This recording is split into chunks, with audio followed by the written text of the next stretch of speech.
ملګرو یو افسوسناک خبر در سره شیر کوم او هغه دا رنګې دی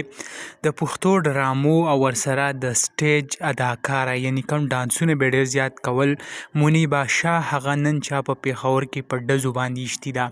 او دا څرنګې واقع مخې ته راغله داسې وه چې دا په رکشه کې روانه وه په دې باندې چې کوم دی نامعلوم کسانو هغه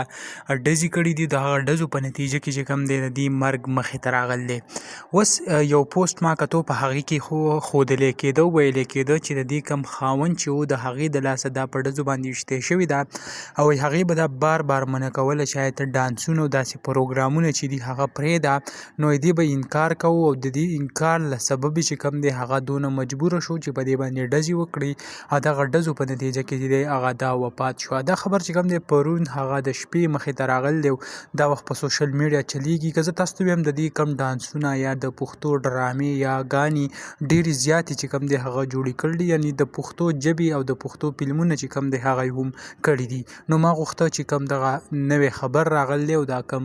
واقعه پیښ شوې ده هغه زه تاسو سره شریک کړم نو دغه خبر و دغه ویډیو و ما تاسو سره شریک کړه انشاءالله بل ویډیو کې میلاو الله حافظ